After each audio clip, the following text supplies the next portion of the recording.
Harry, एक 3 साल का छोटा सा बच्चा जिसने अभी अभी इस दुनिया को समझना शुरू किया था, अभी अभी दुनिया के समय समय पर बदलते तरीकों को सीख रहा था।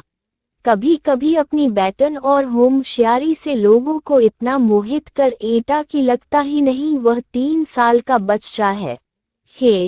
एक बार गर्मी की छुट्टियों में हैरी ने अपने मामा के यहाँ जाने की जिद पकड़ ली, लेकिन हैरी को अकेले भेजना भी ठीक नहीं था।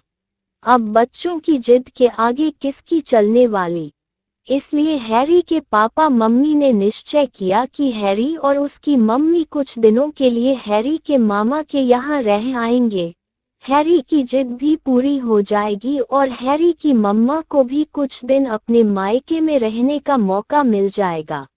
अगले ही दिन हैरी के पापा उसे अपने मामा के यहाँ छोड़ आए।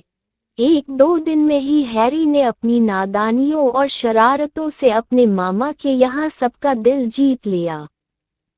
हैरी को पिज्जा बहुत पसंद है। रोज वो अपनी मामी जी से पिज्जा बनाने की जिद करता रहता। एक शाम मामी जी ने हैरी की यह जिद भी पूरी कर दी। पिज्जा देखते ही हैरी ऐसा उछल उछल के नाचने लगा जैसे पहली बार पिज्जा देखा हो। पिज्जा के 3 टुकड़े लेकर वह बालकनी में जाकर बैठ गया और बाहर देखते हुए खाने लगा।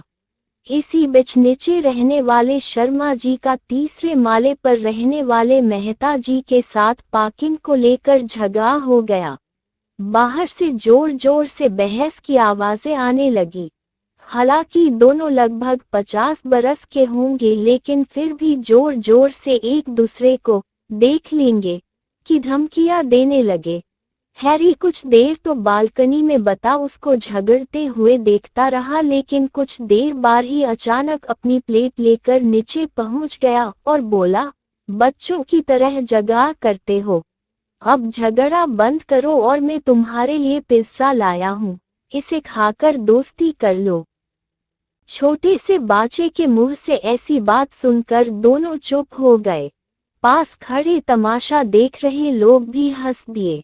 कुछ देर पहले धमकियों वाला गंभीर माहौल अब हंसी में उड़ गया। जब हैरी ऊपर आया तो सबने हैरी को शाबाशी दी और पूछा, बेटा ये बात तुम्हारे दिमाग में कैसे आई?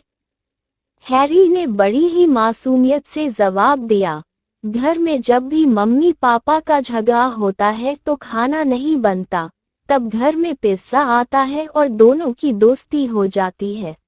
अब झेपने की बरी हैरी की मम्मी की थी और सब ठहाके लगा रहे थे।